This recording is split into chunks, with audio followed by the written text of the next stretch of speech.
માળિયાડીના body ગામે સમસ્ત ગ્રામજનો દ્વારા એક નવીનતમ પહેલ શરૂ કરી છે। સ્મશાન ગૃહનું રિનોવેશન બાદ ગ્રામજનો દ્વારા સત્યનારાયણની કથા તેમજ બટુક ભોજન સહિતના કાર્યક્રમનું આયોજન કરાયું છે। માળિયાડી તાલુકાનો અને મેંદડા પાસે આવેલ બોડી ગામે સ્મશાન ભૂમિમાં સત્યનારાયણનો કથાનું આયોજન કરેલું છે, જેમાં ગામના તમામ ભાઈઓ બહેનો બાળકો વૃદ્ધો સહિતના બોડી સંખ્યામાં ઉપસ્થિત રહ્યા હતા।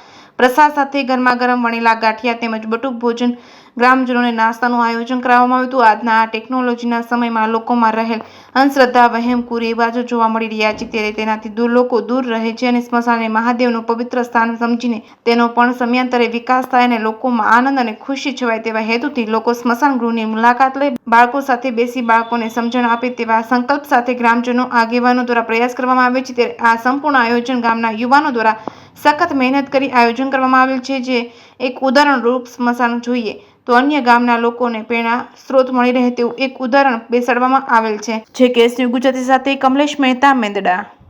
રોજ માળિયાહાટીના તાલુકાના છેવાડાના ગામ બોડી ગામમાં ગામ લોકો દ્વારા એક ભવ્ય આયોજન કરવામાં આવ્યું છે, એટલે કે કૈલાસના વાસી મહાદેવનું સ્થાન એવા સ્મશાનની અંદર સત્યનારાયણ ભગવાનની કથા રાખી છે।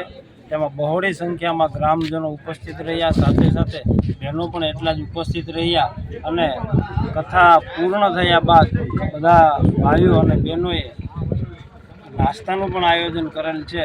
અને આ જે સ્મશાન છે આપણું ઘરનું વાતાવરણ હોય એવું એકદમ સ્વચ્છ અને ગામ લોકોએ બહોળી મહેનત કરી અને સ્મશાન બનાવ્યું છે। આ તકે સ્મશાનની અંદર ભગવાન રામની ધૂન પણ રાખવામાં આવી છે અને ખૂબ સરસ મજાનું સ્મશાન બનાવ્યું છે। હું દરેકને વિનંતી કરું છું કે ગામડે ગામડે આવી પહેલ થવી જોઈએ અને ખૂબ સરસ મજાના સ્મશાન બનવા જોઈએ। આ તકે અમારા જિલ્લા